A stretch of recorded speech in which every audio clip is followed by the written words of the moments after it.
He stood in the center of the packed courtroom, shoulders squared with an air of quiet determination, even though his heart pounded so furiously he thought it might burst right through his chest.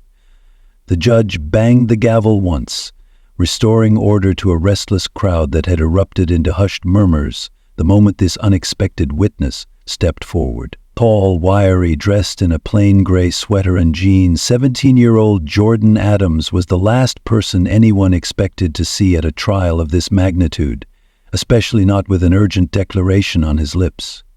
Jordan could almost feel the weight of the judge's stern gaze bearing down on him.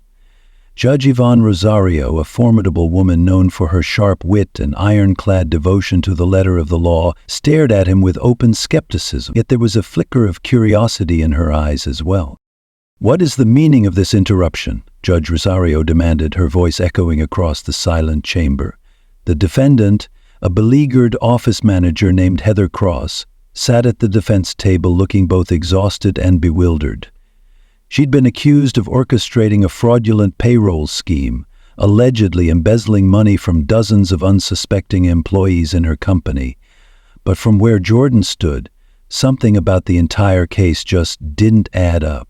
He steadied himself, recalling every piece of evidence he'd dug through, evidence that no one else seemed to have noticed or cared about. He inhaled a shaky breath. "Your Honor," he said, voice tight, "you can't convict her. She's not the one behind all this. I can prove it." A ripple of shock coursed through the crowd. Prosecuting attorney Lionel Cormack, a broad-shouldered man in a pinstripe suit, spun on his heels, eyes blazing with irritation at the interruption. Meanwhile, Ms. Penrose, the defense attorney, stood with her mouth slightly open, taken aback at the boy's sudden appearance. "State your name," Judge Rosario said, trying to quell the restless stirring of the audience. "Jordan Adams," he replied, clearing his throat. His mother had always told him that if he believed something was wrong, he needed to stand up and speak, no matter how frightened he felt. She used to say, "If you don't speak your truth, you'll drown in your silence." He clung to that piece of advice now like a lifeline. "And what business do you have here?" the judge continued. "I certainly don't recall you being listed as a witness." Jordan swallowed. "I'm not, but I have documents that show Heather Cross didn't orchestrate anything. She was set up, and the real culprit is still out there." The tension in the air grew thick as Miss Penrose darted over to Jordan, suspicion and hope mingling in her expression. The bailiff moved forward as though to escort Jordan away, but a terse look from Judge Rosario halted him in his tracks. "Let the boy speak," the judge ordered, an undercurrent of curiosity breaking through her stern demeanor. Jordan reached into his backpack, retrieving a folder stuffed with printouts. His hands shook, and a few of the papers slipped from his grasp. He bent to gather them up, acutely aware of the eyes pinned on him. Dozens of people who wanted him to vanish, and dozens more hoping for a shred of truth to surface. After a quick, apologetic glance at Miss Penrose, Jordan handed her the folder. She flipped through the pages with mounting intrigue, her brow knitting deeper with every line she read. The judge rapped her gavel once more. "You'd better have a valid reason for this disruption, young man. This is a serious trial." Jordan inhaled. "I promise, Your Honor. Please, just look at the documents." A hush fell as Ms. Penrose stepped forward, asking the court's permission to submit the folder as newly discovered evidence. Across the room, the prosecutor's face darkened with open frustration. "This is highly irregular," Lionel Cormack objected, stepping forward. "We have proper protocols for evidence submission. This teenage boy cannot waltz in and introduce." Judge Rosario cut him off. "I'll determine what is or isn't admissible," she said. Then she focused on Ms. Penrose. "Show me what you have." Ms. Penrose approached the bench, passing over the folder. The judge scanned the top pages, her eyes flickering with a range of emotions: doubt, irritation, then something akin to genuine curiosity. She paused, lifting her gaze toward Jordan. "Where did you get these?" He swallowed and answered plainly. "Online databases, old city records, some local newspaper archives. But mostly I discovered them in a storage room, one that people seemed very keen to keep hidden." Before she could pry further, there was an abrupt shout from the spectators' seats. A wiry man in a crisp suit leapt to his feet, his face contorted in alarm. "That's a lie," he spat. "He fabricated that." "Ora!" Judge Rosario thundered, slamming her gavel so hard it seemed to rattle the walls. The bailiff rushed over to restrain the man, who looked ready to bolt from the courtroom. "Who are you?" the judge demanded, but the man refused to answer, his eyes frantically darting around the room. Within seconds he was removed, kicking and protesting, his voice echoing down the hallway as the doors slammed shut behind him. Jordan's heart hammered even harder. He recognized that man. He'd seen him lurking near Jordan's job at the local produce market, trailing him a few times in his battered black car. Why was he here? And more importantly, what was he so desperate to hide? The silent crowd finally exhaled as the judge looked back down at the papers. "Court will recess until tomorrow," she said, her voice quivering with the weight of new intrigue. "Miss Penrose, you have until then to authenticate these documents. Bailiff, see this young man home safely." Jordan let out a breath he didn't realize he'd been holding. He glanced at Heather Cross, whose eyes glimmered with hope for the first time in weeks. He knew nothing was certain yet, but the tight-lipped gratitude on her face told him that maybe, just maybe, he'd done the right thing. His legs felt wobbly as the bailiff escorted him toward the exit. Glancing one last time at the sea of curious, skeptical, and furious faces, Jordan realized there was no going back. He had stepped onto a path that could unravel a dangerous conspiracy, or destroy him before he could reveal the truth. For a moment his stomach fluttered with raw fear, but as he remembered the documents and the secrets he'd uncovered, a quiet resolve took hold. He couldn't walk away now, he wouldn't. Outside, the midday sun glared off the courthouse steps. A surge of reporters huddled nearby, cameras flashing.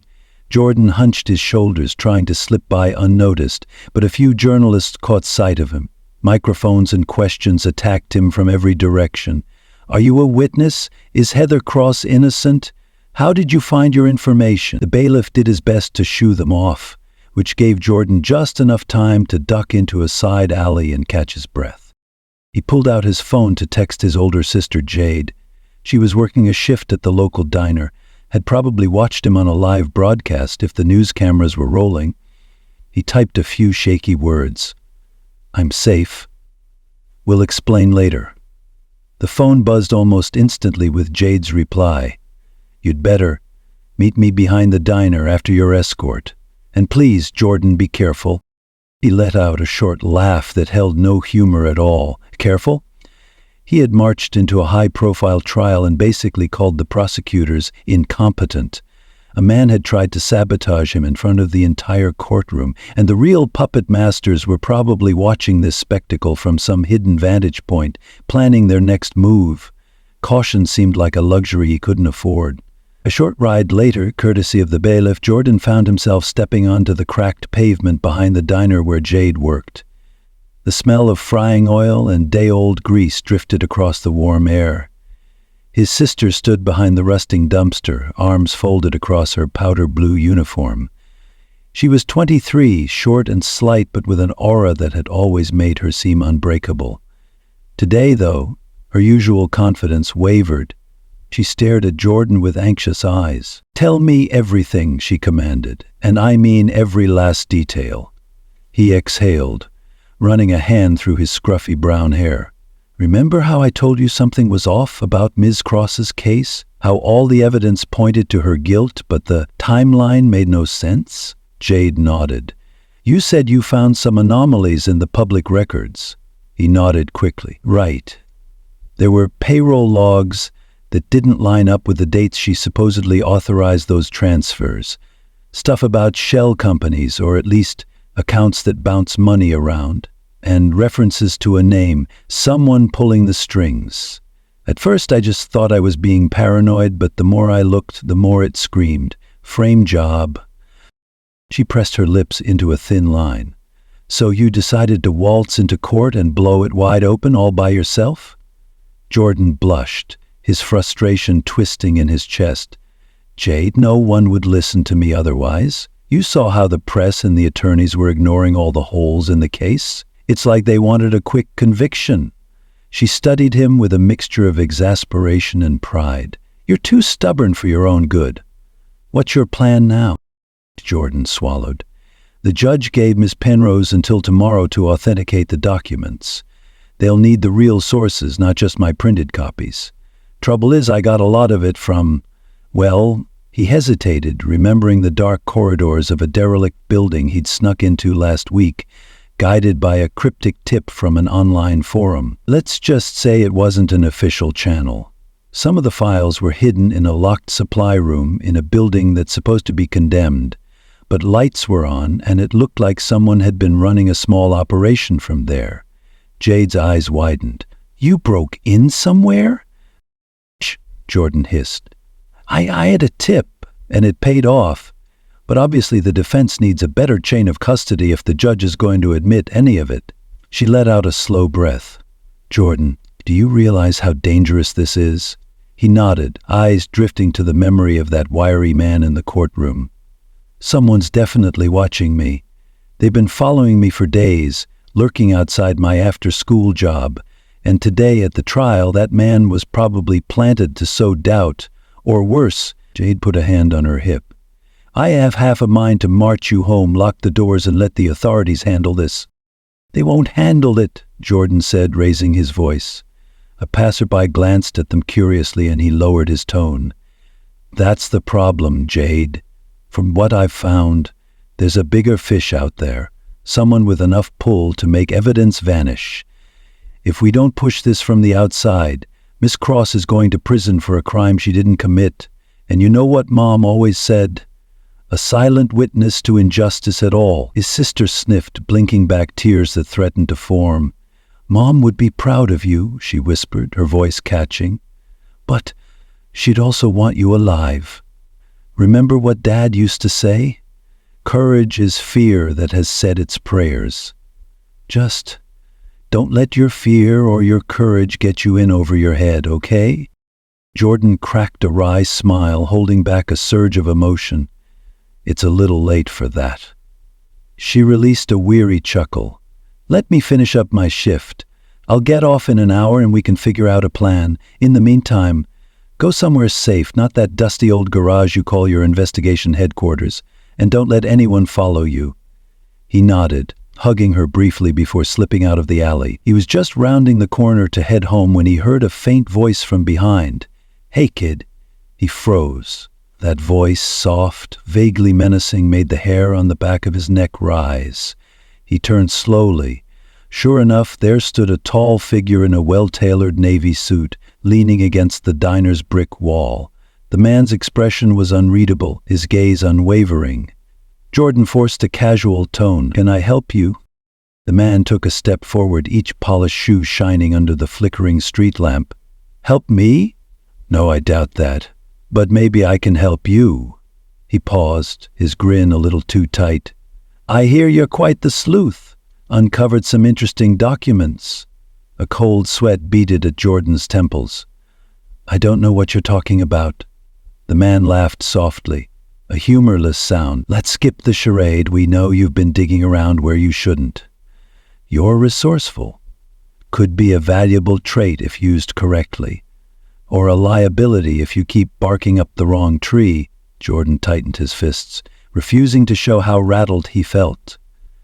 Threatening me isn't going to do any good. I already gave the court the evidence. Yes, and they have until tomorrow to authenticate it, the man said, arching a brow. But if there's no proof it's genuine, or if it conveniently disappears, then Miss Cross remains the sacrificial lamb. And you, well, you'll be in quite a predicament.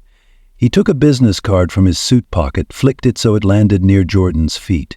Reach out if you'd like to talk terms, otherwise life has a funny way of turning complicated.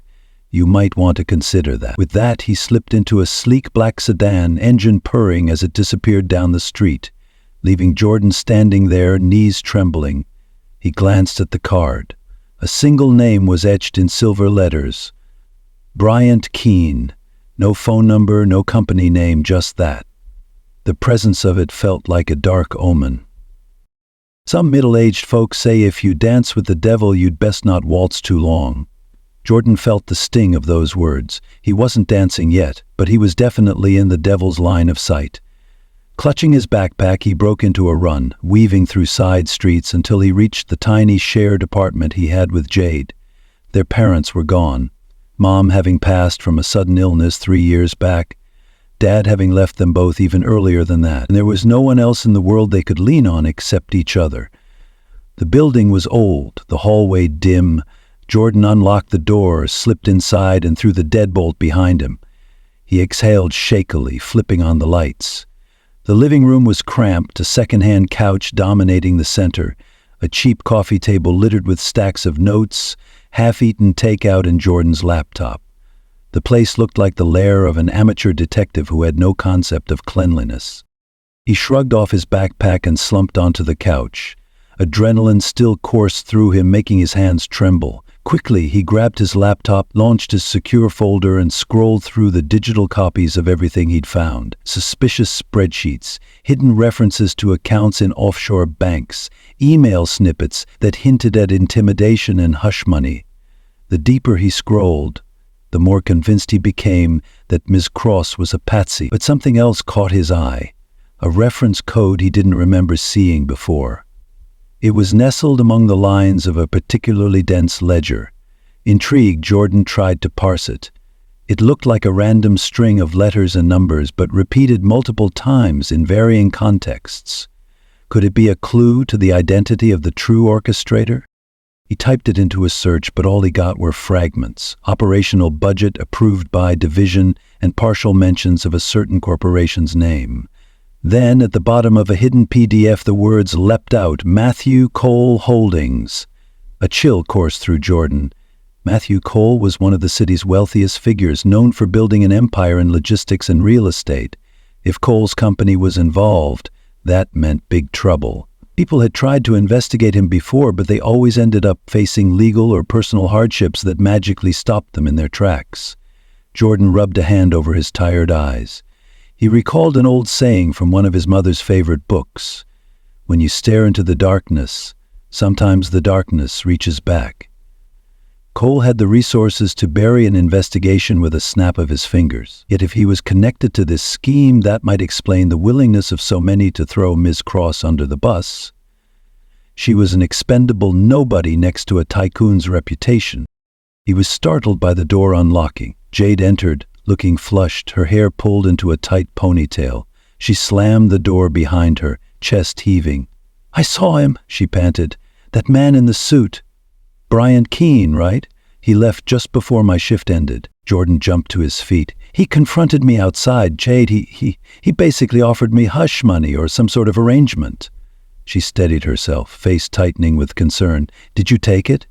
"Are you kidding me?" Jordan snapped. "No way." She threw up her hands. "Easy. I wasn't actually suggesting you should. Just, these people mean business, Jordy. They want to silence you or buy you off.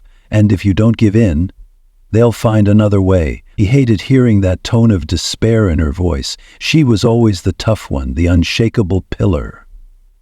"I'm not letting them bury Ms. Cross. We've got to find a way to confirm the documents, expose the real culprit. I found a name. Matthew Cole Holdings. This might be bigger than we realized." Jade sank onto the couch, resting her head in her hands. "Cole? You mean the shipping magnate? Wonderful, just wonderful." She let out a bitter laugh. "Kid, you didn't just poke the hornet's nest, you burned it down." Silence stretched as they both stared at each other. Finally, Jade exhaled slowly as though gathering courage from the center of her being. "All right," she said softly. "What's your next move?" Jordan tapped the laptop screen. "I need official corroboration, someone with investigative authority who's not in Cole's pocket." "But I'm just a kid. Who's going to take me seriously?" Jade chewed her lip. "We have Ms. Penrose, but she's probably drowning in procedures. Or we could try an independent journalist. I know a guy who comes into the diner sometimes, Jake Kimura. He's an old-school reporter, works for the City Banner. He once told me he's always hungry for a real story." Jordan brightened. That could work. If we give him the real documents, along with everything I have here, maybe he can blow this open in the press. Then it won't matter if some people want to bury the evidence. The public would see it anyway." Jade's expression remained guarded. "Then again, that means stepping into an even brighter spotlight, basically painting a target on your back." He nodded grimly. "I know, but if we stay in the shadows, they'll pick us off one by one. Our only chance is to make sure the truth is too big to hide." She pressed a hand to her forehead. "Let's do it. I'll contact him first thing in the morning. You, get some sleep, and keep your phone close, okay?" Jordan forced a wry grin. "Sleep? After everything that just happened?" They exchanged a look, the weight of the night pressing in on them. "Try," Jade whispered. "We'll handle tomorrow when it comes." He watched her disappear into her small bedroom. Their entire apartment only had 2 rooms plus a tiny living area and a cramped bathroom. Jordan's door was across from hers, if you could call the curtain he used for privacy a door. The place was a far cry from comfortable, but it was theirs. Collapsing onto the couch again, Jordan stared at the ceiling. His mind whirled with images of tomorrow's hearing, of Miss Cross in handcuffs, of Bryant Keene's chilling grin, and behind it all the looming specter of Matthew Cole, a man so wealthy and influential that crossing him felt like stepping off a ledge into darkness. As exhaustion seeped into his bones, he recalled a quote his mom used to keep pinned to their old refrigerator. "A ship in harbor is safe, but that is not what ships are built for." It was a nudge toward bravery, a reminder that safety and silence weren't virtues if they allowed injustice to reign. Comforted by that memory, Jordan let his eyes drift shut. The next morning came too quickly, the alarm bleating at 6 in the morning. Jordan rubbed his bleary eyes, hopped in for a quick shower, and emerged to find Jade dressed in jeans and a leather jacket, a far cry from her diner uniform. She held her phone like a weapon, scowling at the screen. "You okay?" he asked. She flashed him a tense look. "Jake's not answering, probably still asleep, but I texted him the basics. If he doesn't call back soon, we might have to go to the paper ourselves." Jordan's stomach twisted with nerves. "We also need to get to the courthouse by 9. Judge Rosario gave Ms. Penrose until then to present everything. Then let's move." They left the apartment, scanning the street warily for any sign of suspicious vehicles or figures. Nothing stood out except an elderly neighbor walking her dog. Still, Jordan couldn't shake the prickling feeling on the back of his neck. He half expected that black sedan to roll around the corner any second. They hurried to the bus stop, hopped on the earliest route downtown. Within 20 minutes, they stood on the bustling sidewalk in front of the city banner's main building, a tall structure adorned with neon signage. Jade tried calling Jake again, still no answer. The minute hand on Jordan's watch inched forward. They had just under 2 hours before Miss Penrose's deadline. "Let's just go inside," Jade urged, pushing open the glass doors. The receptionist greeted them politely, then with suspicion when they asked to see Jake Kimura. After a moment, she made a phone call. Her face fell as she ended the conversation. "He's not in," she said flatly. "Would you like to leave a message?" Jordan bit his lip. "No. That's all right." He glanced at Jade, frustrated. Jade turned back to the receptionist. "Is there any other senior journalist who might be interested in a major corruption story? It's urgent." The receptionist arched an eyebrow. "We don't usually—" A voice cut in from behind them. "Corruption story, you say?" They turned to find a wiry woman with glasses perched on the tip of her nose, scanning them with curiosity. "I'm Selena Barnes. I handle local investigative pieces sometimes. Mind telling me what this is about?" "Matthew Cole," Jade answered quietly, her voice taut. She jerked her thumb at Jordan. "He has evidence that ties Cole's holdings to a fraudulent scheme that pinned blame on an innocent manager. If you want a scoop, this is it." Selena's eyes widened, though she tried to mask her excitement. "Matthew Cole? That's no small claim. Let's step into the conference room." They followed her into a small, glass-walled area. Jordan unzipped his backpack, pulling out the digital copies on a flash drive, as well as a few crucial printouts. For the next 15 minutes, Selena pored over them in hushed astonishment. She asked question after question. How did Jordan acquire these files? Why was the manager suspect? Where did Cole factor in?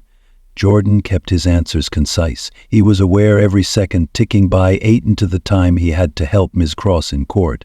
Finally, Selena sat back, pressing her fingertips together. "This is big," she murmured. "But it's also dangerous. Going after Cole means picking a fight with a man who practically runs half the city's commerce. If these documents are real, we can't let it vanish into legal limbo." "Right," Jordan said, voice firm. "I'm heading to the courthouse soon to make sure the judge sees the chain of custody, if we can finalize it. But we could use a journalist's backing." She nodded. "I'll start verifying these documents immediately. If everything checks out, I'll run a preliminary story online within a few hours. But we'll need more. A recorded statement, maybe from you. Will you go on the record?" A wave of apprehension washed over him, but he squared his shoulders. "If it helps expose the truth, then yes. But first I have to make sure Ms. Cross's innocence is established. She's the one on trial right now." Selena jotted notes on a pad. "Understood. Let's do a short interview, 5 minutes, then you can rush to the courthouse." Time was painfully short, but Jordan agreed. Jade shot him a look of encouragement. They spent the next few minutes with Selena's phone recording audio as Jordan recounted the gist of his research, how it tied to Miss Cross, and the intimidation he'd faced.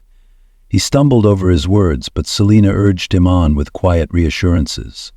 Finally, satisfied she had enough to start digging deeper, she ended the recording. "Go," she urged, gathering the flash drive in a protective case. "I'll comb through these documents, cross-reference them with public records, and get something posted, assuming I can confirm authenticity. If people see it, they'll start asking questions. That alone might protect you from anyone who'd want to silence you." He managed a nod of gratitude. "Thank you, seriously. A lot of people have looked the other way." She pursed her lips in a tight smile. "Not all of us are for sale. Godspeed, kid." As Jordan and Jade rushed out of the building, a wave of adrenaline flooded him. They flagged a taxi. It was faster than waiting for the bus. Traffic was thick, horns blaring, but eventually they pulled up outside the courthouse with minutes to spare. Jordan paid the driver, ignoring the driver's perplexed look at how anxious the sibling seemed. They made their way through the security line, hearts pounding. The second they stepped into the corridor leading to Judge Rosario's courtroom, Miss Penrose spotted them. The lawyer's immaculate hair was undone in places, and there was a frantic glint in her eyes. "Jord!" she hissed, grabbing his arm. "Where have you been? The judge is giving me a monumental headache about this evidence. She wants me to authenticate it, but I can't figure out how you got it. The documents are crucial, but the chain of custody is a nightmare." Jade and Jordan exchanged glances. "We just spoke with a journalist who's verifying a trove of files," Jade said quickly. "They can provide an independent confirmation, hopefully, but we need to stall until they can confirm it's legit." Miss Penrose's face was grim. "I don't know if I can. The judge is giving me an hour, maybe less, to prove we have a reliable source. The prosecutor's chomping at the bit to toss this out. Heather Cross is in tears." Jordan's jaw clenched. "She's innocent, Miss Penrose." "I'm sure of it." The attorney nodded. "I believe you. But the law isn't just about belief. It's about proof. Without a recognized chain of custody, the court may throw your findings out, call them rumor or even forgeries. Then Ms. Cross is doomed." Jade stepped in. "Is there any way to motion for a short recess, extend the time?" Miss Penrose exhaled, tugging at her blouse. "I already tried. The judge wants immediate answers. Listen, I'll do what I can, but you need to be ready to testify about how you obtained the documents. And be prepared for the prosecutor to rip into you." Jordan swallowed hard. "I can handle it." They entered the courtroom, where a tension-laden atmosphere greeted them. Judge Rosario sat behind the bench, flipping through a thick stack of papers with a steely expression. Heather Cross looked as though she hadn't slept all night, eyes puffy, face sallow. Lionel Cormac, the prosecutor, prowled near his table with an air of smug anticipation. A cluster of reporters huddled in the gallery, scribbling notes, and in the back corner, silent as a statue, stood Bryant Keene.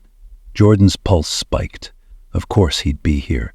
The man's cold gaze locked onto Jordan, silently daring him to proceed. Jordan felt a surge of defiance rise in his chest. He'd come too far to back down now. "All rise," the bailiff intoned, and the judge signaled for everyone to sit. "Ms. Penrose," Judge Rosario said wearily, "I trust you've had ample time to authenticate these late-submitted documents your young friend brought to us yesterday. Do you have a chain of custody to present?" "Laws." Penrose cleared her throat, glancing at Jordan. "Your Honor, Jordan Adams can testify to how he retrieved these files. We are also working with an investigative journalist who is independently verifying them. I request the court grant a brief delay."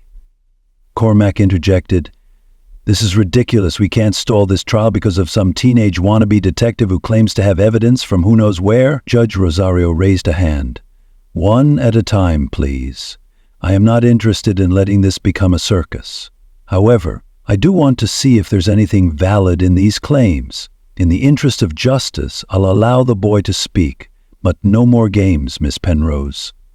Feeling Jade's supportive squeeze on his shoulder, Jordan stood, swallowing the lump in his throat. Judge Rosario looked at him expectantly, and he explained how he'd begun investigating inconsistencies, how he'd discovered the locked storage room containing old payroll data and suspicious bank transfers. He spoke haltingly but honestly, focusing on facts, timestamps, logs, references to shell corporations. Cormac watched him with a predator's stillness. When Jordan finished, the prosecutor launched his attack. "So, Mr. Adams," he said, voice dripping with condescension, "you openly admit you trespassed on private property?" Jordan stiffened. "I suppose so, but—" Cormac pressed on. "And you also rummaged through locked documents that you had no legal right to access, correct?" Jordan winced. "Yes, but only because and you claim these documents are legitimate? Might they not be forged, as no official entity oversaw their collection? Couldn't you have doctored them yourself?" Jordan's cheeks burned. "I wouldn't do that. Miss Penrose is trying to verify them." Cormac sneered. "Trying and succeeding are two different matters, young man. You say you discovered references to some nebulous corporation, but you can't produce an authorized signature or any sworn testimony from the building's owner.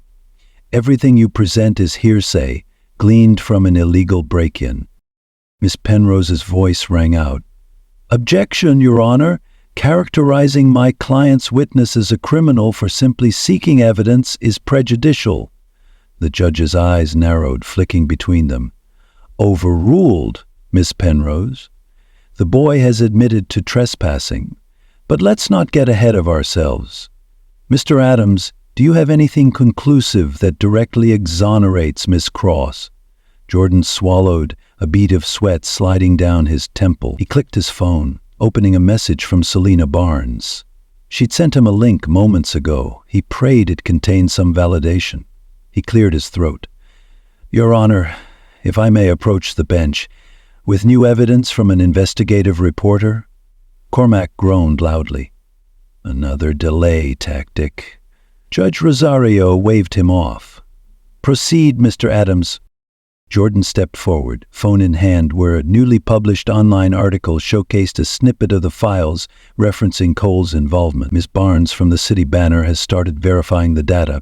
She's found that multiple bank accounts used in these alleged embezzlements are connected to the same shell companies that have ties to Matthew Cole's holdings. Miss Cross's name doesn't appear anywhere in those transactions, except one single entry that appears forged. The bank itself is now rechecking its logs, and Miss Barnes has at least two sources on record confirming that Miss Cross's digital signature was faked. A hush descended. Heather Cross's eyes welled with tears of relief, while the crowd rustled in excitement. Judge Rosario studied Jordan's phone, scrolling carefully. A slight crease formed between her brows as the weight of this revelation settled over the room. Cormac seethed. "This is an ongoing story, not a verified legal document. Your Honor, I object to it being admitted as evidence. It's an online post, a news piece, not a court record." Ms. Penrose seized her moment. "The entire reason we needed a delay was to confirm these materials. Now that credible journalists are also investigating, it supports the legitimacy of Jordan's claims.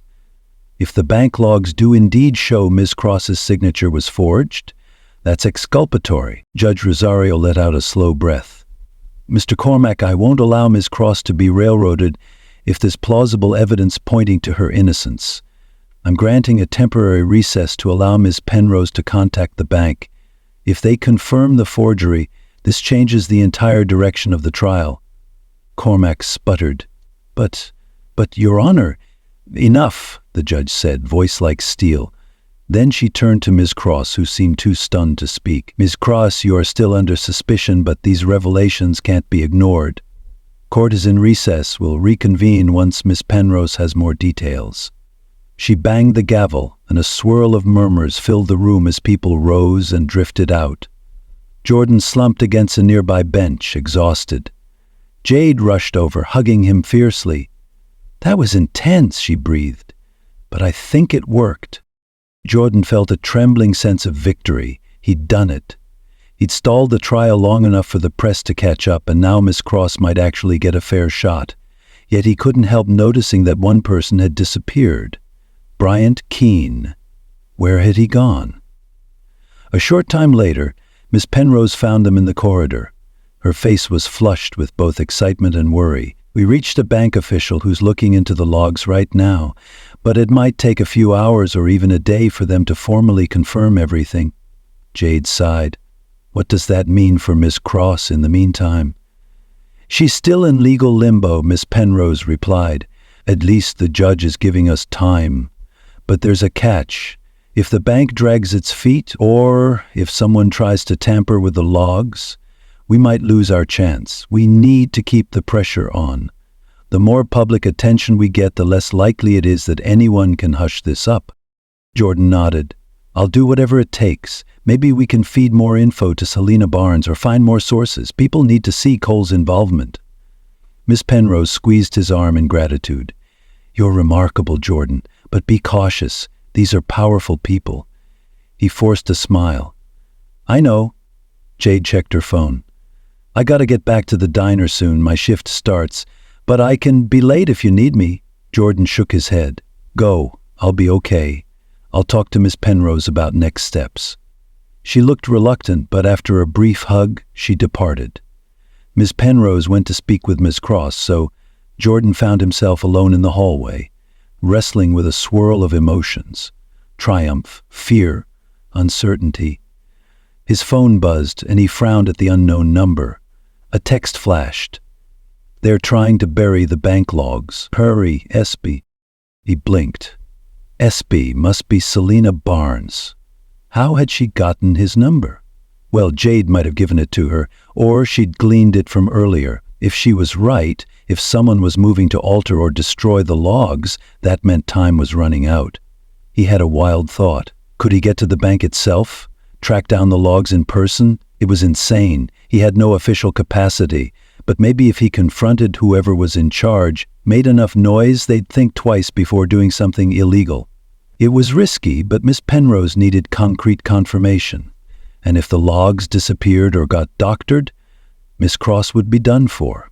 Some older folks might say, "Fortune favors the bold," or as Jordan once read, "Take the leap, even if you're not sure how you'll land."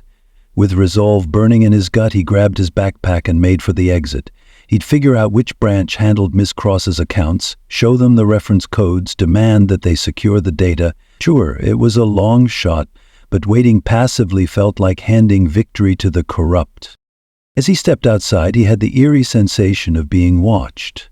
Though the midday sun bathed the city in an almost comforting glow, a shiver ran down his spine. He scanned the sidewalk, half expecting to see that black sedan or Bryant Keene's cruel smirk.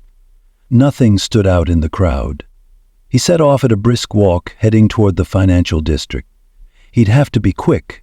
The bank had multiple branches, but one major office downtown was likely the place for corporate accounts. Jordan hopped on a bus, breath tight in his chest, ignoring the suspicious glances from suited commuters. 20 minutes later, he arrived at a towering glass building with a marble entrance. The name Norwood Commercial Bank glistened in polished letters above the doors. Bracing himself, Jordan walked through the revolving doors into an impressive lobby. The floors gleamed, and a monstrous abstract sculpture loomed near the center, designed to intimidate or impress wealthy clients. A receptionist at the far desk gave him a polite if puzzled look as he approached. I need to speak with someone about the Cole Holdings accounts. It's urgent," he said, trying to sound confident. She frowned. "Do you have an appointment?" He shook his head. "It's a matter of legal and criminal importance." "Ms. Cross, Heather Cross's case? This pertains to forging digital signatures. The bank is verifying those logs." The receptionist's expression flickered, as though recognizing the name. "I'm sorry, but we typically can't just share information with—" A voice interrupted. "I'll handle this, Sandra." Jordan turned to see a stocky man in a dark suit approaching. His hair was thinning on top, and the lines etched around his mouth suggested a permanent scowl. He nodded at the receptionist, then looked Jordan up and down. "I'm Grant Willard, one of the VPs here. You have business with us, young man?" Jordan swallowed. "Yes, sir. There's a court case involving suspicious payroll transfers. The bank logs might be doctored if we're not careful. I have reason to believe Cole Holdings or their associates want to bury the truth." Grant Willard's eyes narrowed. "Cole Holdings is one of our major clients." "That's a serious accusation." Jordan felt his palms sweating. He pushed forward. "We have proof that Miss Cross's signature was faked. The logs for her accounts and for Cole's associated entities are crucial to proving it. If those logs vanish or get modified, an innocent person goes to jail." Willard studied him with a stony expression. "You realize the confidentiality of our clients is paramount. If you're implying wrongdoing by one of them, you'd better have a legitimate order from the authority." Jordan's heart sank. He didn't exactly have a court subpoena in hand. He needed to rely on a moral appeal. "Sir, the court is already investigating. The judge asked the bank to confirm or deny the authenticity of Ms. Cross's records. I'm just making sure you're aware there could be tampering. Please, just do the right thing." Willard's gaze shifted subtly, as though calculating his next move. "I'll look into it," he said finally. "But you shouldn't be here meddling. Let the lawyers and the court do their job." Before Jordan could argue, Willard turned and strode away, leaving him standing awkwardly in the grand lobby. A few guards seemed poised to escort him out if he lingered too long. With a frustrated sigh, Jordan realized there was little else he could do right now.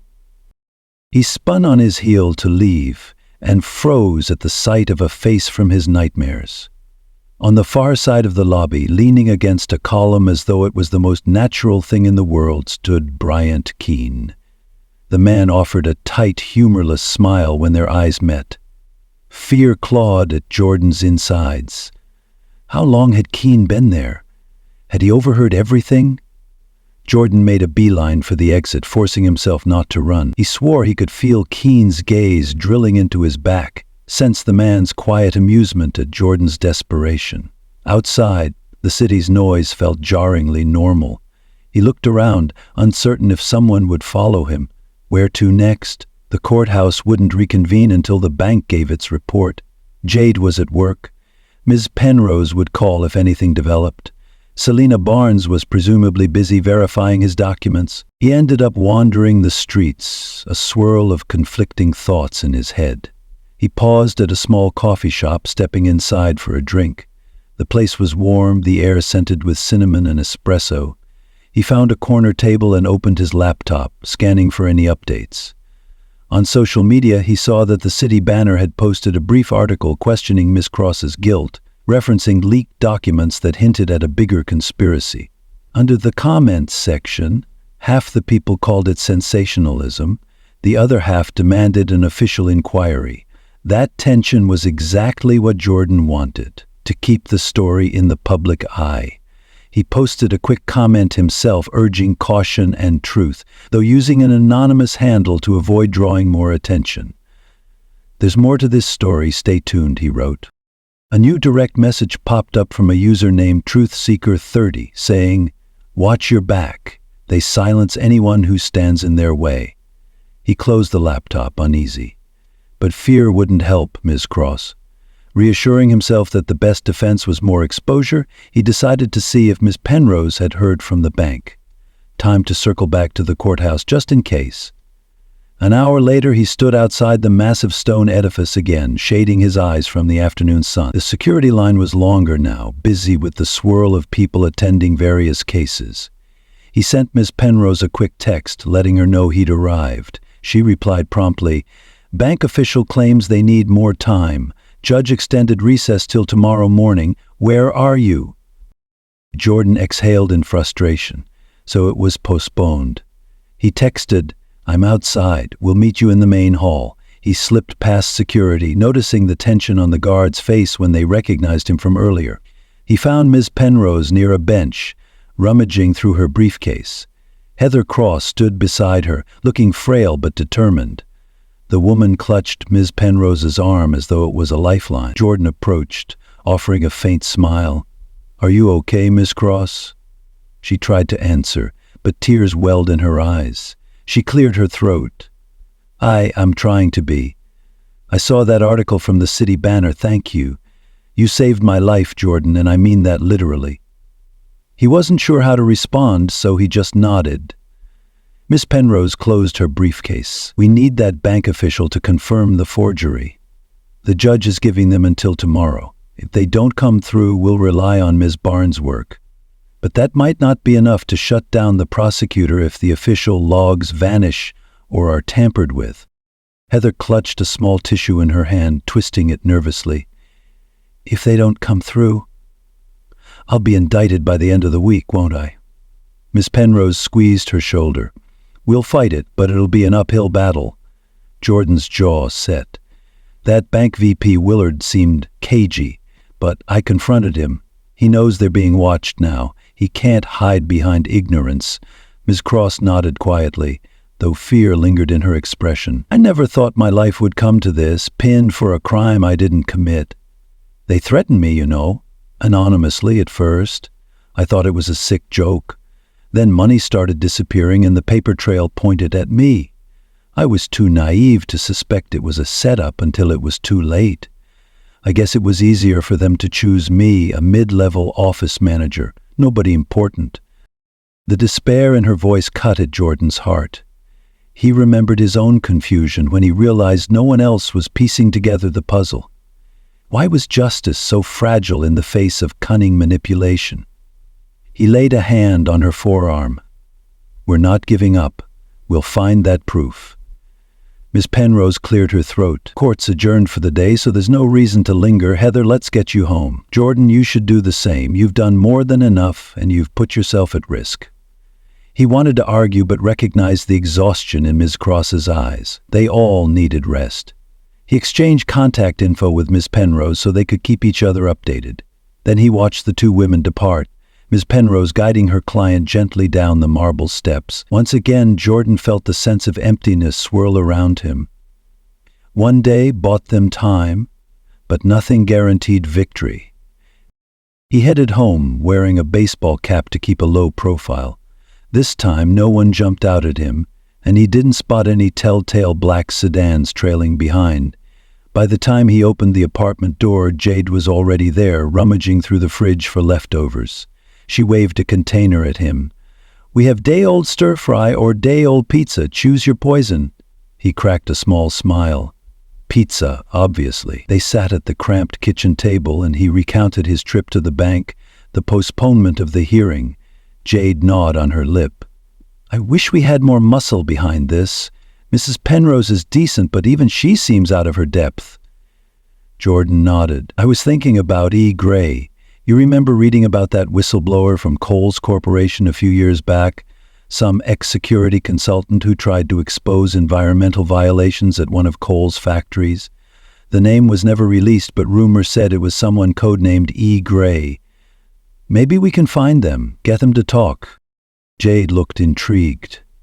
That's a stretch, might be an urban legend. Perhaps, but if E. Gray was real, they might have insights that tie all this together. If Cole's behind forging Miss Cross' signature, maybe they used the same tactics on others.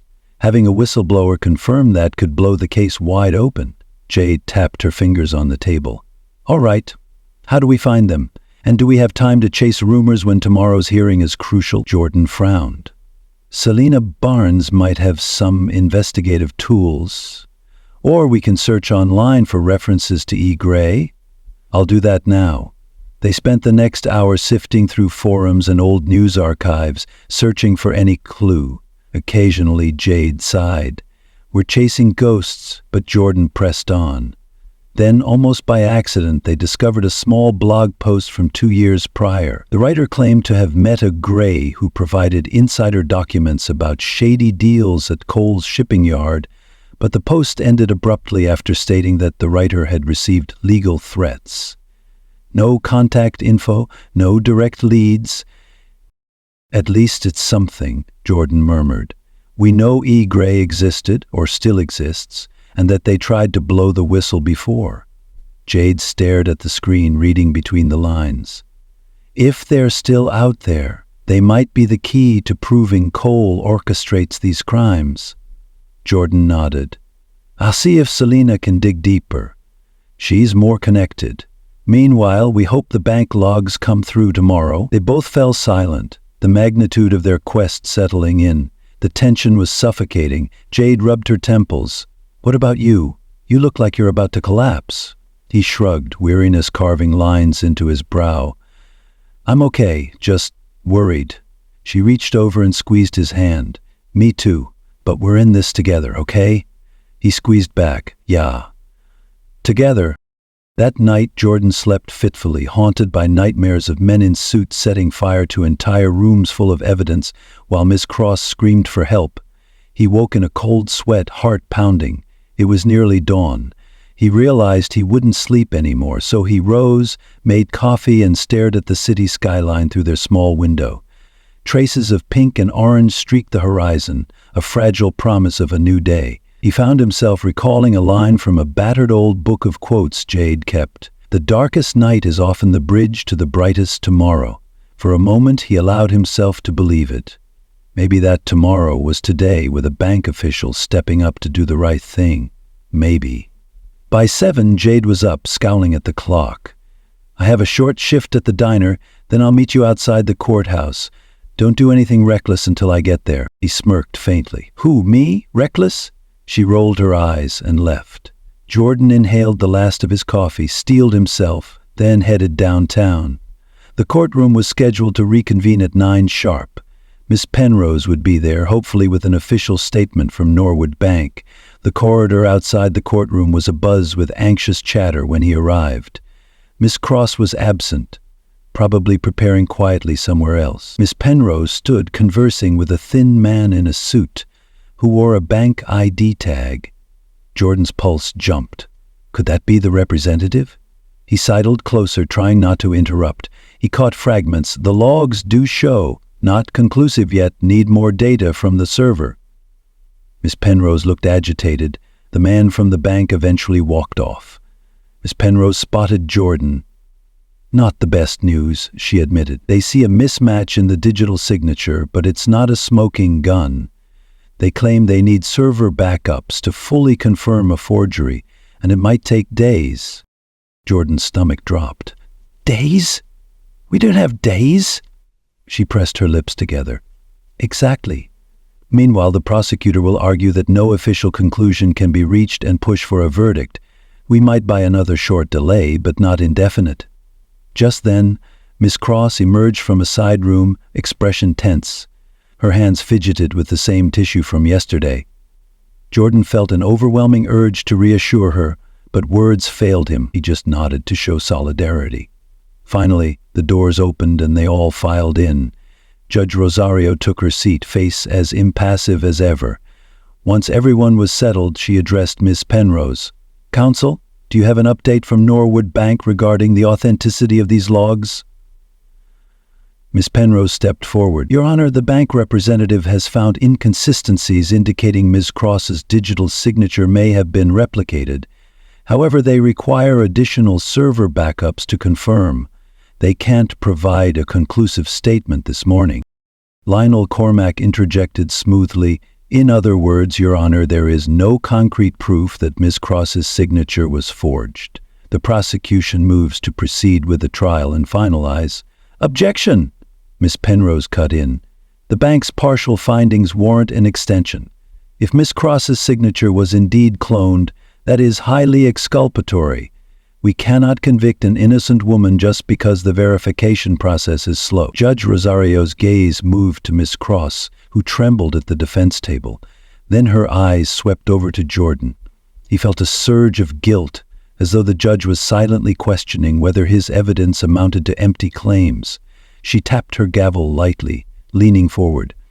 I will not rush to condemn Miss Cross if there's even a shred of doubt, she said carefully. But these indefinite delays put a strain on our system. The prosecution has a point that we can't linger in limbo forever. She paused, looking deeply troubled. I'll grant a 48-hour extension. After that, if no decisive evidence emerges, this case proceeds. Understood? Miss Penrose breathed a sigh of relief, nodding. Cormack frowned but said nothing. Miss Cross looked almost faint, torn between relief and despair. 48 hours. Jordan's mind whirled. That was both a gift and a curse. If the bank backups disappeared, they'd be back to square one. Or if Cole's reach somehow halted the process altogether. Court stands adjourned until then, Judge Rosario declared. As the gavel fell, Jordan caught a glimpse of Bryant Keene in the crowd again. Their eyes met, and Keene's smirk sent a chill down Jordan's spine. The man mouthed something. Jordan couldn't catch the words, but the meaning was clear enough. Tick-tock. Outside the courtroom, Miss Cross pressed Miss Penrose's hands in gratitude. Then she turned to Jordan, voice trembling. I'm sorry you're going through so much trouble for me. He shook his head. I'm doing what anyone should. Her eyes glistened. Not everyone would, and certainly not with your courage. She took a slow breath. Whatever happens, thank you. Jordan managed a tight smile. He didn't trust himself to speak without betraying his own fears. Miss Penrose ushered Miss Cross away, likely to discuss next steps. Jordan lingered in the hallway, scanning for any sign of Jade. She hadn't arrived yet. He checked his phone. No messages. Strange. He decided to wait outside. The midday sun had grown intense. Jordan found a shady spot near the courthouse steps, scanning the passing cars. Jade's shift was supposed to be short. Maybe she got stuck or missed the bus. A beep alerted him to a text. He glanced at the screen. A new unknown number again. Stop chasing illusions. There is no E. Gray. Focus on your own life before you lose it. His stomach lurched. They knew about E. Gray. That meant the search wasn't as clandestine as he'd hoped. Could they be monitoring his online activity, or had they tapped into Selena's or Miss Penrose's communications? The creeping sense of being hemmed in by an invisible net tightened around him. Just then Jade's phone number lit up his screen. He answered with relief. Hey, where are you? But the voice wasn't Jade. It was a male voice, low, threatening. Jordan Adams? Jordan's blood ran cold. Who is this? Where's my sister? A dark chuckle. Your sister had a little accident. She's fine, for now, but that could change if you keep poking your nose into things that don't concern you, understand? Panic sparked in Jordan's chest like a live wire. What did you do to her? If you hurt her... Calm yourself, boy. She's not hurt, just escorted off her path for a little conversation. You can see her again if you listen to reason. Stop feeding documents to the press, stop interfering with Cole's business, and Miss Cross's case can proceed however it will. Let them lock her up or let the lawyers handle it. Either way, you're out. I'm not backing down, Jordan spat, though fear threatened to choke him. Let my sister go. The man sighed. As I expected, stubborn just like she said. Listen closely. You have until midnight to renounce your so-called evidence. Tell the media it's fake, that you lied. Retract everything or Jade's next shift might be in the hospital. Think carefully. The line went dead, leaving Jordan standing there, phone shaking in his grip. A wave of nausea overcame him. They had Jade. He wanted to scream, to run, to do something. But if these people were the same ones who orchestrated forging signatures and blackmailing witnesses, they wouldn't hesitate to harm her. He forced himself to breathe. Think. Who would have Jade? Possibly Bryant Keene? Or people working for Cole? His first instinct was to call the police, but would they be fast enough, or would that escalate matters? He tried calling Jade's phone back, but it went straight to voicemail. He texted Ms. Penrose and Selena Barnes, typing frantic messages that Jade was in trouble, but he hesitated to mention the kidnappers' ultimatum. If they found out, they might move her or hurt her. The clock was ticking, and he had no plan. At times like these, Jordan recalled an old piece of wisdom. When in doubt, gather your allies. Miss Penrose was an ally, but how much could she really do? The police might be compromised. He needed someone who operated outside the lines. Suddenly a name slammed into his mind. E. Gray, the rumored whistleblower. If anyone knew how Cole's henchmen operated, it would be them. Without waiting further, he texted Selena Barnes. We have an emergency. They took my sister. They say E. Gray doesn't exist. We need to find them. Please help. Within seconds, Selena responded. Where are you? I'll meet you, he typed. Courthouse steps. Hurry. Minutes later, Selena jogged up the steps, hair windswept, face etched with concern. Jordan, she said breathlessly, this is insane. They abducted your sister? Are you sure? He explained the call, every horrifying detail. Selena's expression darkened. We can't let them bully you into retracting your evidence, but we also can't let them harm your sister. Jordan's face twisted in agony. I don't know what to do. If I recant, Miss Cross gets convicted and Cole keeps hurting people. If I don't, Jade might... He couldn't finish the thought. Selena laid a hand on his shoulder. Cole's network isn't invincible. They rely on fear. If we move quickly, get the public's attention even louder, they might not risk harming her. They'd draw too much heat. Easier said than done, Jordan muttered. They threatened Ms. Cross, they threatened me, now they've taken Jade. They obviously have no qualms about playing dirty. Selena steeled her jaw. Then we play equally loud.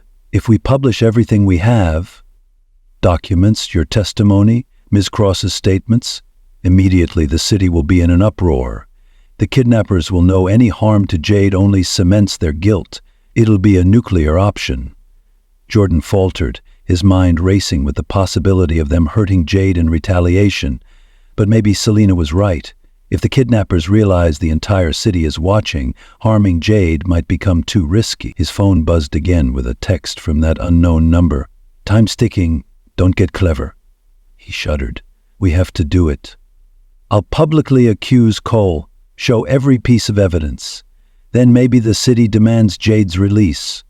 Selena nodded. Okay, come on. We'll go to the city banner's office. We'll do a live stream, post an article. Anything to draw immediate attention. Once it's out, it's out. Jordan's thoughts whirled. This was the biggest gamble of his life. But Jade was everything. He couldn't lose her. If shining the world's brightest spotlight on Cole's network was the only way to keep them from quietly disposing of her, so be it. Let's do it, he whispered. They hurried down the steps, hailing a cab. On the ride to the newspapers building, Jordan's phone vibrated incessantly with calls from Miss Penrose, from Miss Cross. He ignored them for the moment, consumed by a single mission, free Jade. If that meant going nuclear, he'd do it. They burst into the city banner's office. Selena flagged down a cameraman, quickly explaining the situation. Within minutes, they commandeered a small conference room. Selena placed a video camera on a tripod, hooking it to a laptop. Jordan stood in front of a plain white wall, hands shaking so badly he had to clench them together. He'd never done anything like this. Selena's gaze held a fierce empathy. Ready? He nodded, though he wasn't sure if anyone could truly be ready for this. The camera's red light blinked on. Selena counted down silently, then nodded for him to begin. Jordan cleared his throat. "My name is Jordan Adams. I'm here to expose a conspiracy that has wrongly accused an innocent person of financial crimes. I have evidence that points to Matthew Cold Holdings, specifically that they orchestrated fraudulent payroll transfers and pinned them on Heather Cross. I also have reason to believe they've intimidated witnesses, threatened me personally, and now," his voice cracked, "they've abducted my sister to force me to stay silent." He glanced at Selena, who gave him an encouraging nod. He continued, "I refuse to be silenced. I'm releasing every document I've collected, including digital signatures, account transfers, and witness testimonies. I'm begging the public to stand with me, to demand Jade Adams' safe return, and to demand a full investigation into Cole Holdings. If we allow fear to rule us, we have no justice left. Evil thrives when good people do nothing. Well, I won't do nothing, even if it costs me everything." He stepped back, heart hammering. Selena ended the recording. Her voice quavered. "That was powerful." The cameraman was already uploading the footage. Selena typed up a companion article embedding the video link. She requested the front page. Editors bustled around, reacting with a mixture of excitement and alarm. This was the biggest story to hit the city in years, an unmasking of a business titan rumored to be behind a labyrinth of corruption. Within half an hour, the article went live. Social media caught fire as people reacted. Some praised Jordan's bravery, others called him a reckless kid. Speculation swirled about Miss Cross, about the missing sister, about the possible downfall of a corporate giant. Jordan's phone beeped non-stop with messages. Among them, a text from Ms. Penrose. "My God, Jordan, do you realize what you've done?" He typed back, "They took Jade. I had no choice. If the city's watching, they might let her go." No response. He swallowed hard, refreshing the news page. Headlines about Cole's potential crimes flashed. People were tagging the local police, demanding action. The mayor's office even tweeted a vague statement about investigating any credible allegations. Night fell as the storm raged online. Jordan paced the newsroom, ignoring the exhaustion tugging at his limbs. Selena tried to reassure him, but every hour that passed with no word from Jade felt like a lifetime. Her kidnappers could be reactionary. Would they lash out? Around 10 p.m., Jordan's phone rang, private number. He answered with trembling fingers. "Jade?" A hiss of static, then a man's furious growl. "You just had to go public, didn't you?"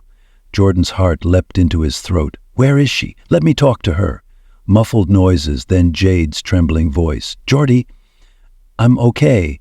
A cry cut her off and the phone rustled. The man came back. "Congratulations, you forced our hand. Now the entire city is glued to this fiasco. Any harm to your sister would be disastrous for us, so we're returning her for now. But know this, you've declared war on powerful people. You'll regret it." A click, and the call ended. Jordan stared at the phone in a daze. Selena, who had been listening, gently asked, "They're letting her go?" He nodded, speechless. Relief crashed over him, so intense he almost collapsed to his knees. The kidnappers realized that with the media frenzy, they couldn't harm Jade without becoming the prime suspect. Maybe Selena was right. Publicity had become their shield. Half an hour later, an unmarked car screeched to a halt in front of the city banner building, a side door flung open. Jade stumbled out, disoriented before the vehicle sped away. Jordan dashed outside, catching her in his arms. She trembled violently, tear tracks staining her cheeks, but she was alive and seemingly unharmed. He whispered, "It's okay. I've got you." She clung to him, sobbing. They said they'd kill me if you kept going. Her words dissolved into gasps. Jordan just held her, tears burning his own eyes.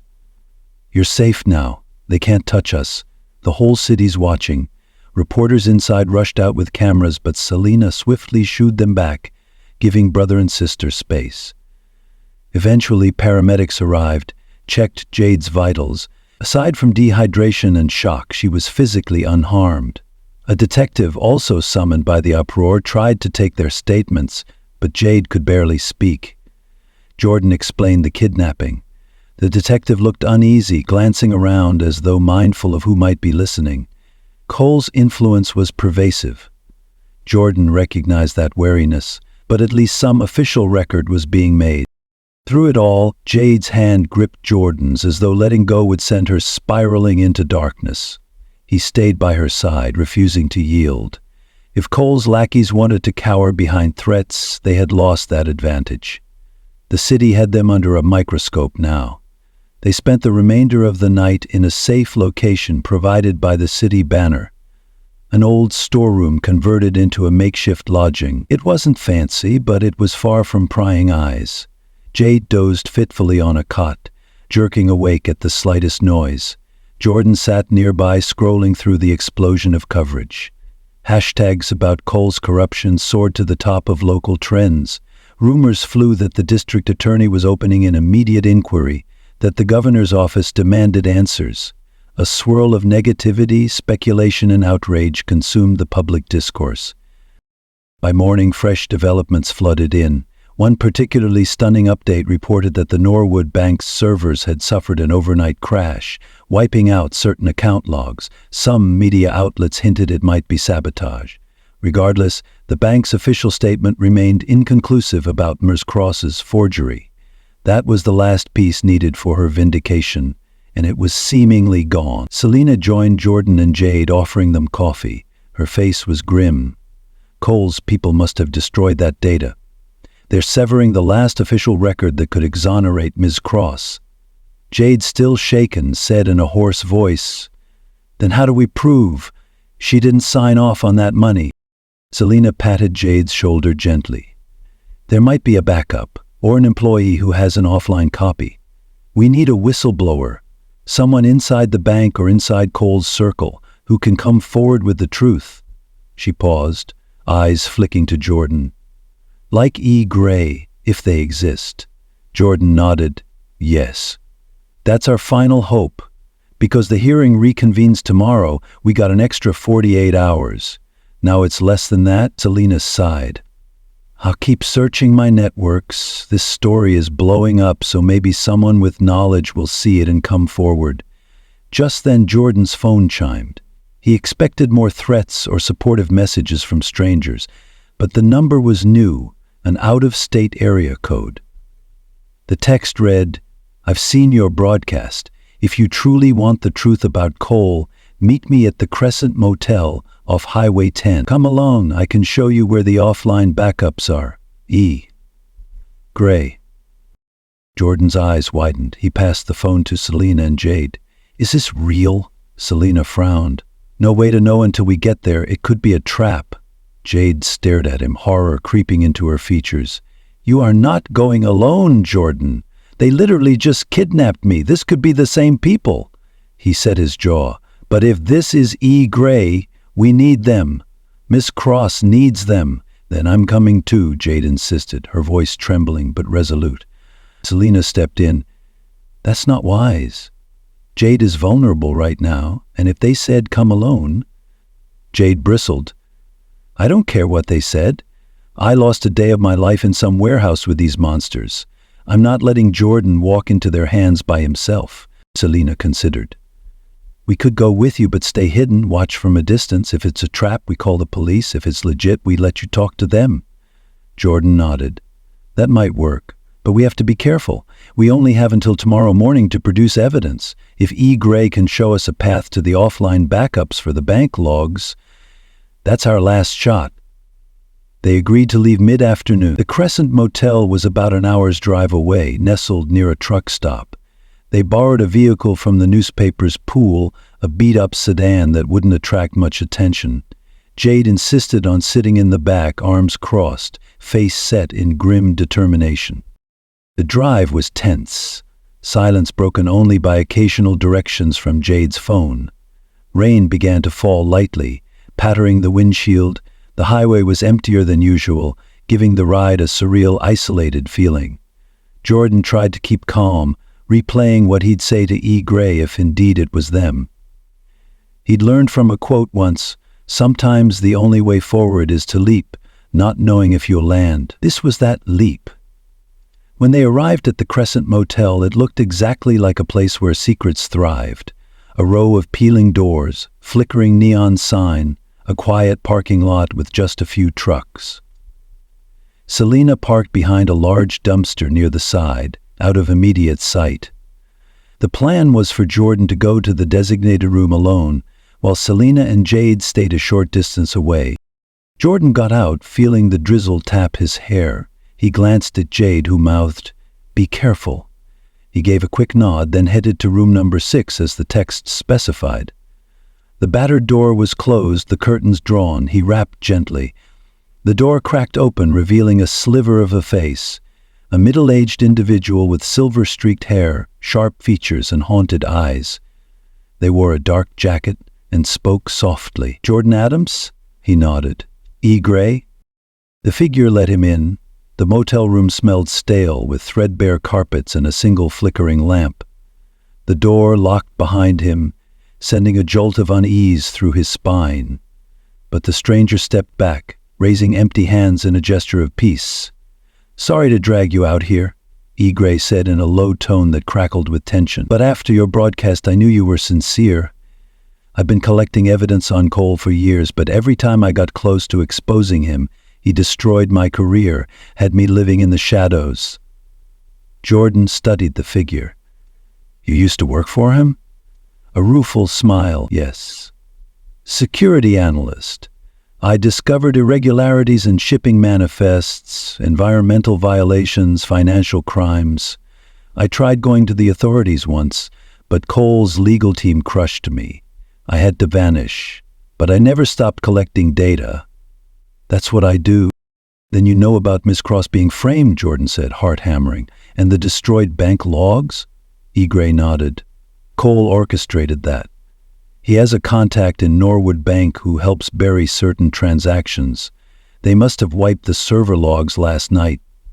But there's an offline backup in a secure data center. They do weekly archiving. I can get you inside if you're willing to take the risk." Jordan exhaled, relief and terror colliding. "We have to do it. Miss Cross's hearing is tomorrow morning." E. Gray glanced at a cheap plastic watch. "We have just enough time, if we leave now. The data center is in the basement of Norwood's old administrative building.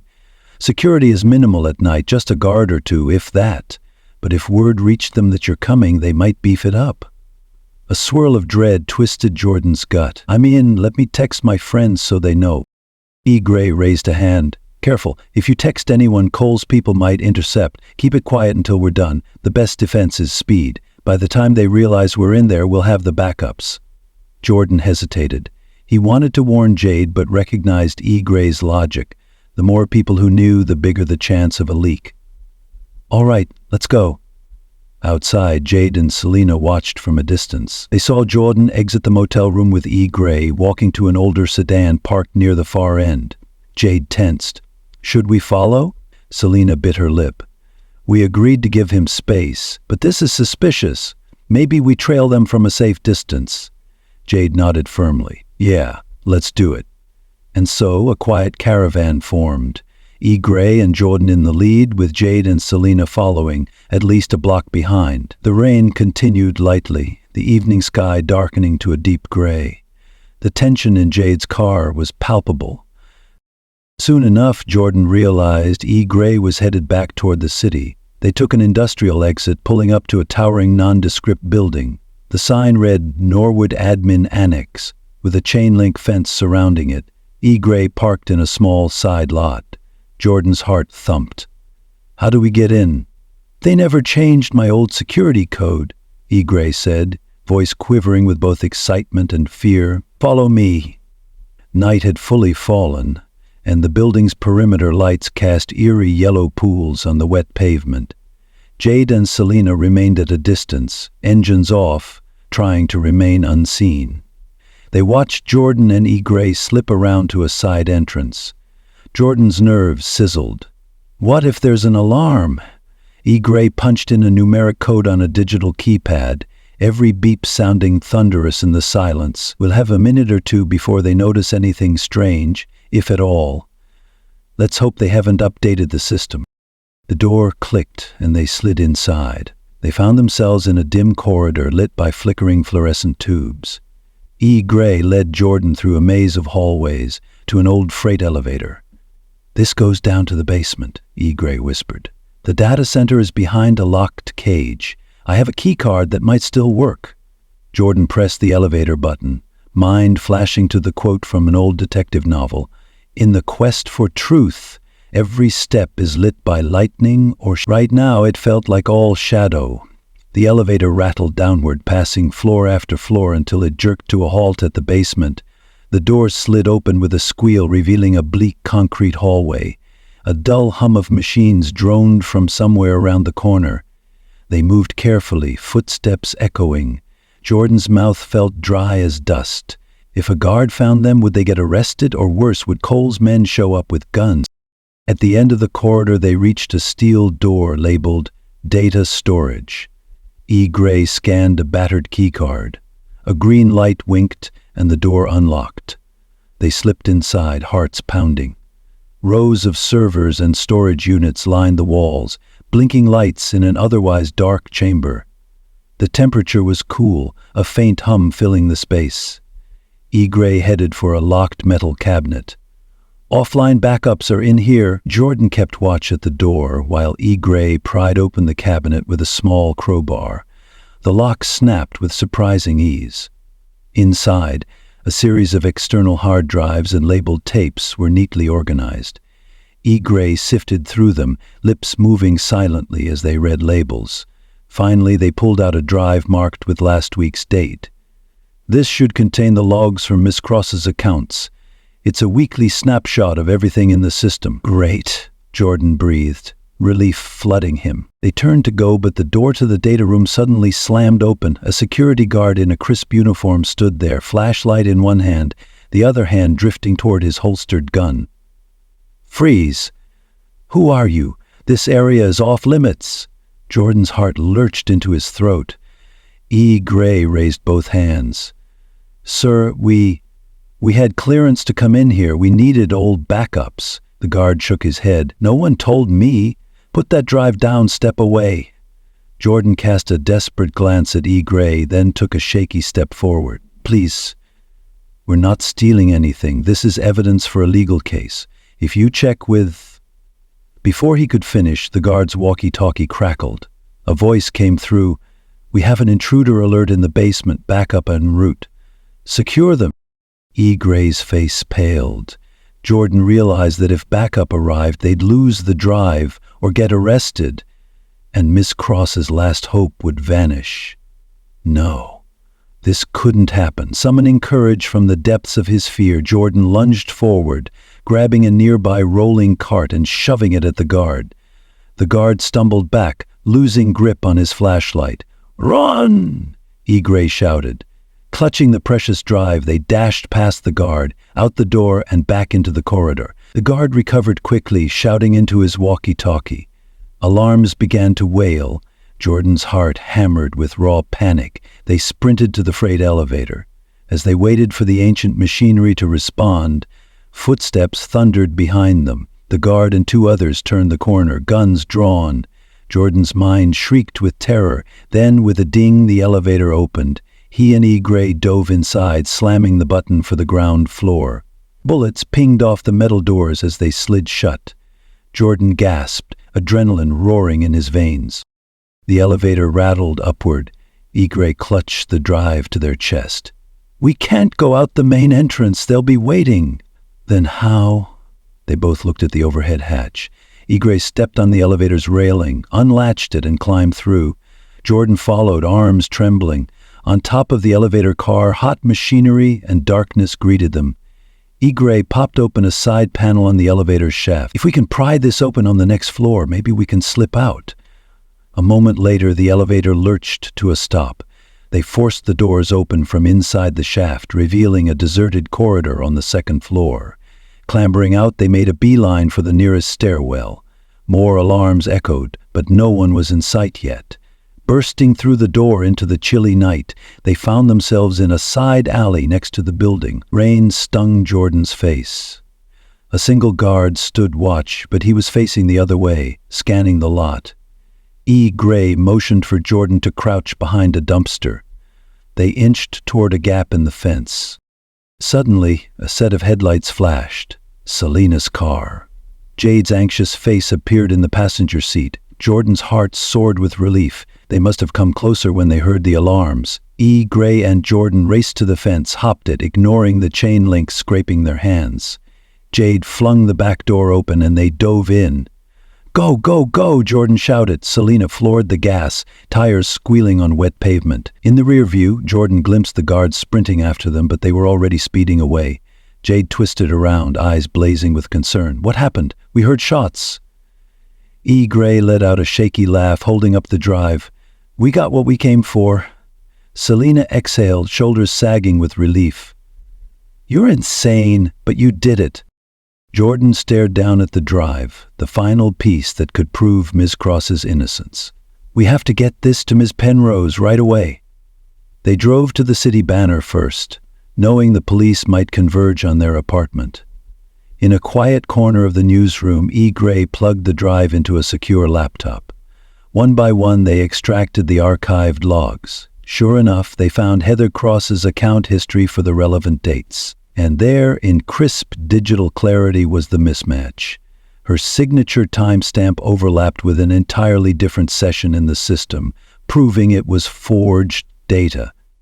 It was the smoking gun. Selena's eyes brimmed with excitement. "We can broadcast this now, show the forgery in real time." Jordan hesitated. "We should let Miss Penrose present it in court first. If we release it publicly now, the prosecution might claim it's tampered with. Let's do it by the book.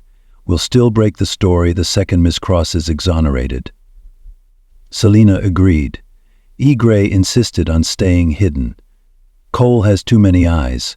I'll vanish again, but you take that data and free Miss Cross." They parted with a mutual sense of gratitude. Jordan wanted to hug E. Gray, but settled for a fervent handshake. "Thank you," he said. "If you ever need—" E. Gray cut him off with a sad smile. "Cole won't stop, but at least I can help you notch this victory. Good luck." By dawn, Jade and Jordan found themselves in front of the courthouse once more, bracing for the final showdown. Miss Penrose joined them, scanning the offline logs with wide-eyed amazement. "This is ironclad," she said breathlessly. "You've saved Miss Cross." Heather Cross arrived, face wary but faintly hopeful when she saw Miss Penrose's excitement. The hearing began promptly. Judge Rosario took the bench. The tension in the room was at a breaking point.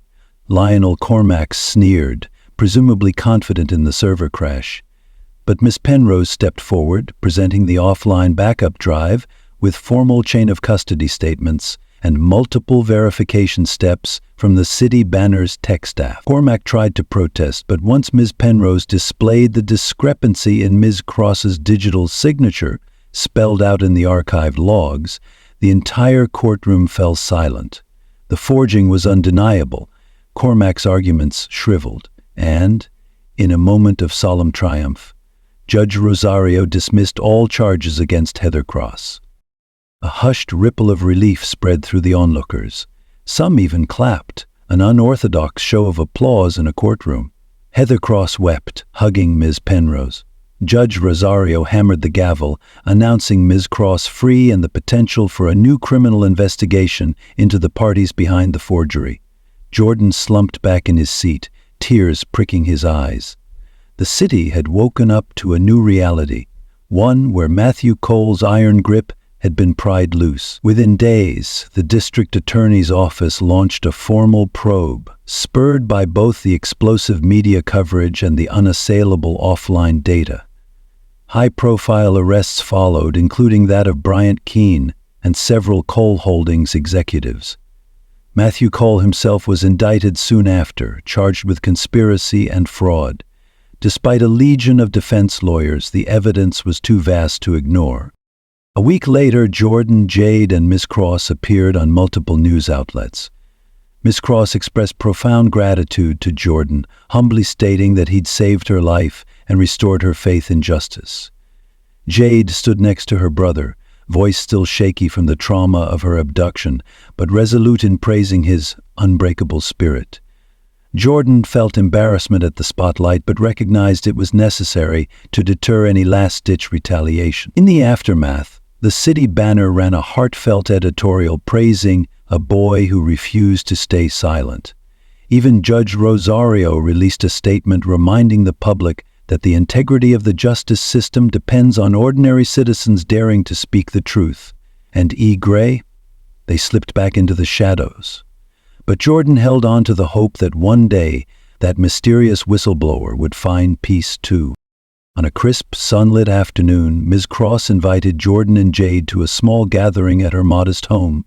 She stood in her tiny backyard, a tearful smile brightening her features. "I can't repay you for what you've done," she said softly, placing a hand on Jordan's shoulder.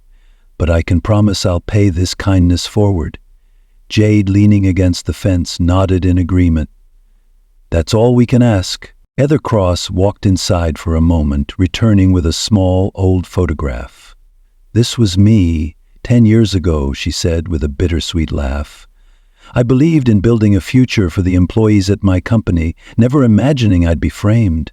But now, thanks to you, I can keep that promise." Jordan gazed at the photo. Miss Cross looked so different, wide-eyed, hopeful. Life had tested her, but she had survived. "You'll do great things," he replied softly. "Sometimes you have to walk through fire to know your own strength." They shared a moment of quiet reflection. Finally, Jade cleared her throat. "We should get going, Jordan. Miss Penrose wants to meet about a possible scholarship fund for young justice warriors like you." She grinned, albeit sheepishly. "You might actually get a shot at law school if you want it." Jordan let out a breath, a future he hadn't dared to imagine unfurling in his mind. I don't know what to say."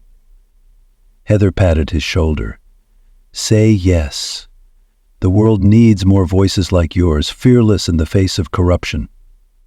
Jordan smiled, heart swelling with gratitude. He glanced at Jade, and they exchanged a look that spoke of shared triumph and relief. They'd been tested by fire, kidnappings, conspiracies, and near loss. Yet here they stood, a testament to resilience. Before leaving, Miss Cross uttered a simple phrase that made Jordan's chest tighten with unexpected emotion.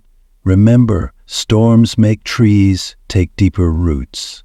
That evening, after a long, warm meal, Jordan and Jade sat on their apartment's tiny balcony, watching the setting sun.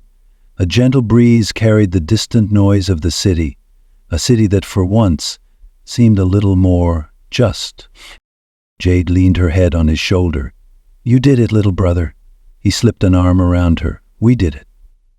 I couldn't have done any of it without you." He remembered an old quote their mother used to recite: "Shared pain is half the sorrow, but shared joy is twice the blessing." He felt that profoundly now. Softly, Jade asked, "So what's next for you, for us?" Jordan exhaled, letting a wave of peaceful exhaustion settle over him. "First, we catch our breath. Then, maybe I'll use that scholarship. Maybe we help more people. If Cole's network is dismantled, maybe we can track down others who've been wronged and speak up for them, too." She closed her eyes, smiling. "I think Mom would like that." Silence fell between them, but it wasn't the silence of fear. It was the hush of new beginnings. As the sky faded into twilight, Jordan felt a deep sense of purpose stirring. He recalled a final piece of wisdom their father once uttered before leaving. "When you do the right thing, you might stand alone at first, but the truth has a way of gathering people to its side sooner or later." Now he understood it on a whole new level. In the days that followed, Miss Cross returned to her re-established job, cleared of all charges. Cole's empire lay in shambles as more employees came forward, emboldened by Jordan's stand. Lawsuits proliferated, demands for accountability rose, and a new wave of reforms was proposed to shield honest workers from corporate deceit. In coffee shops and dinner tables across the city, people spoke of the teenage boy who refused to let an innocent life be destroyed, who risked everything to shine a light on the darkest corners of greed. At the heart of it all, Jordan and Jade carried on, forever changed but resolute. They'd learned lessons that would guide them through every obstacle life might throw next, that no voice is too small to speak against injustice, that fear is a weapon only if you surrender to it, that the truth once let can outshine even the blackest night. And above all, they learned that sometimes, in order to save someone else, you must dare to stand on your own 2 feet, knowing full well the ground might crumble, but trusting that what you fight for matters enough to risk the fall. In a reflective moment, Jordan offered up these deeper lessons for anyone listening, young or old, middle-aged or beyond. First, that injustice often thrives in the shadows of complacency.